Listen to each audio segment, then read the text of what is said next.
Pasca ditetapkannya Kabupaten Penajam Pasir Utara dan Kabupaten Kutai Kartanegara menjadi lokasi baru Ibu Kota Negara Indonesia yang bernama Ibu Kota Nusantara, tentunya banyak sekali permasalahan maupun problematika yang muncul ke permukaan publik. Salah satunya adalah di bidang pertanahan. Dan pemirsa, banyak sekali masyarakat yang menilai bahwa pemindahan Ibu Kota Negara Indonesia ini terkesan terburu-buru dan kurang cermat dalam menyikapi atau dalam menyusun perencanaannya. Kita bahas selengkapnya dalam problematika pertanahan di tanah Nusantara bersama saya Vicky Setiabudi.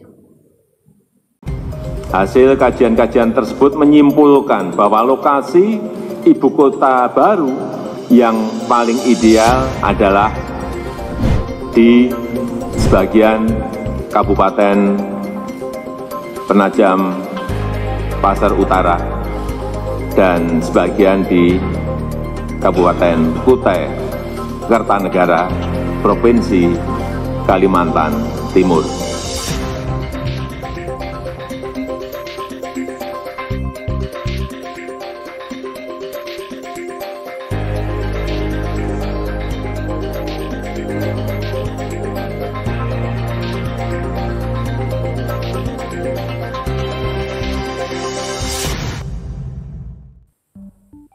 Lantas apa saja yang sudah dilakukan oleh pemerintah pusat, dalam hal ini Kementerian Agraria, Tata Ruang atau Badan Pertanahan Nasional dalam menyikapi berbagai permasalahan pertanahan di Ibu Kota Nusantara? Kita lihat slide berikut ini pemirsa, di mana Kementerian Agraria dan Tata Ruang Badan Pertanahan Nasional Direktorat Jenderal Penetapan Hak dan Pendaftaran Tanah telah mengeluarkan surat edaran tentang pembatasan penerbitan dan pengalihan hak atas tanah di wilayah Ibu Kota Negara yang ditujukan kepada Kepala Kantor Wilayah Badan Pertanahan Nasional Provinsi Kalimantan Timur, Kepala Kantor Pertanahan Kabupaten Penajam Pasir Utara dan Kabupaten Kutai Kartanegara, serta ditujukan juga kepada PPAT, Notaris, Camat, dan Lurah atau Kepala Desa di wilayah Kabupaten Penajam Pasir Utara dan juga Kutai Kartanegara. Beberapa poin penting yang dapat kita simak dan juga kita ambil poinnya pemirsa adalah sebagai berikut, di mana Kepala Kantor Pertanahan Kabupaten Penajam Pasir Utara dan Kepala Kantor Pertanahan Kabupaten Kutai Kartanegara agar tidak menerbitkan hak atas tanah dan atau mencatat pendaftaran akta atau perjanjian dalam rangka pengalihan hak atas tanah yang berada pada area delineasi Ibu Kota Negara, dan juga memastikan letak bidang tanah tidak berada pada area yang termasuk dalam delineasi wilayah Ibu Kota Negara.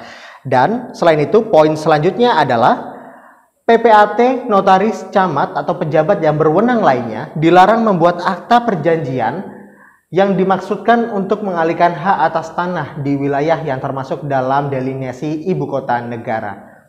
Dan tidak hanya itu, di dalam surat edaran tersebut juga dicantumkan poin untuk kepala desa maupun lurah yang ada di wilayah IKN bahwa dilarang menerbitkan surat keterangan tanah dan lainnya yang sejenis yang dimaksudkan sebagai keterangan atas penguasaan dan pemilikan tanah di wilayah yang termasuk dalam delineasi Ibu Kota Negara, serta apabila dalam menerbitkan surat keterangan tanah harus memperoleh rekomendasi dari kantor pertanahan setempat. Itu yang tercantum dalam poin surat edaran ini, dan juga dipertegas pemirsa di poin akhir adalah pembatasan sebagaimana dimaksud pada huruf C yang saya bacakan tadi, ini berlaku sampai dengan dibentuknya otorita Ibu Kota Negara.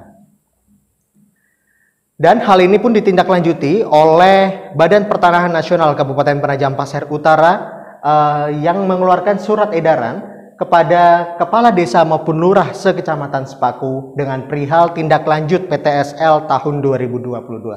Perlu saya ceritakan sedikit pemirsa bahwa sebelum diterbitkannya surat edaran dari Kementerian ATR BPN tersebut pada bulan Februari, telah dilakukan program pendaftaran tanah sistematis lengkap di tahun 2022. Program PTSL 2022 ini merupakan program yang menindaklanjuti dari program PTSL di tahun 2019 di wilayah Kecamatan Sepaku. Menyikapi bahwa masih banyaknya bidang tanah yang belum bersertifikat tanah di tahun 2019 tersebut, akhirnya BPN Penajam Pasir Utara memutuskan untuk menggelar kembali PTSL di tahun 2022. Namun sayangnya pemirsa, eh, keluar lagi surat edaran dari Kementerian ATR BPN tersebut yang menyatakan bahwa dilarang ada proses penerbitan hak atas tanah dari masyarakat. Kita lihat beberapa poin penting pemirsa dalam surat edaran yang dikeluarkan oleh BPN Penajam Pasir Utara ini adalah program pendaftaran tanah sistematis lengkap untuk sementara waktu ditunda pelaksanaannya sampai dengan terbentuknya Badan Otorita Ibu Kota Nusantara dan atau menunggu petunjuk lebih lanjut. Itulah yang tercantum dalam poin yang terdapat dalam surat keputusan atau surat edaran dari Badan Pertanahan Nasional Kabupaten Penajam Pasir Utara. Sekarang pertanyaannya pemirsa, sampai kapankah aturan pembatasan dan pengalihan hak atas tanah di wilayah Ibu Kota Nusantara ini akan berlanjut dan berakhir kapan? Itu yang menjadi pertanyaan sebagian besar masyarakat di wilayah IKN. Dan kita perlu mengingat bahwa Presiden Joko Widodo sendiri telah membentuk maupun melantik dari kepala maupun wakil kepala otorita Ibu Kota Nusantara beberapa bulan yang lalu. Artinya otorita IKN sudah terbentuk dan kita menunggu apa jawaban dari otorita IKN mengenai pertanahan yang ada di Ibu Kota Nusantara ini. Kita akan simak terlebih dahulu bagaimana pernyataan dari Wakil Kepala Otorita Ibu Kota Nusantara, Bapak Insinyur Doni Rahayu, yang berhasil kami dapatkan rekaman pernyataannya pada saat mengunjungi Kecamatan Sepaku beberapa waktu yang lalu. Kita simak bersama pemirsa. Itu agenda itu saya juga harus koordinasi sama TPPN. Ya. Sudah dibahas juga di tanggal 1 Juni kok. Akan dibahas terus.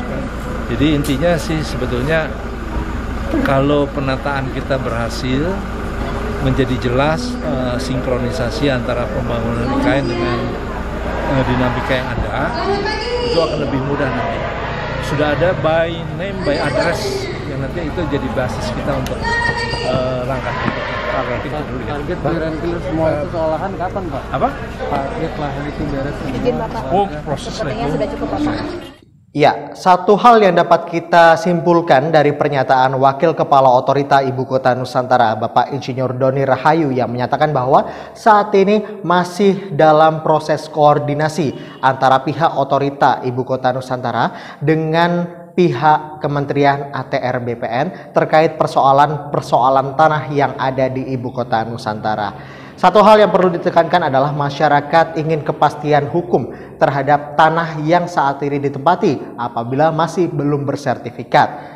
Dan itulah perjumpaan kita dalam problematika pertanahan di tanah Nusantara kali ini. Saya Fikri Setiobri mengucapkan terima kasih atas perhatian Anda. Selamat pagi dan sampai jumpa.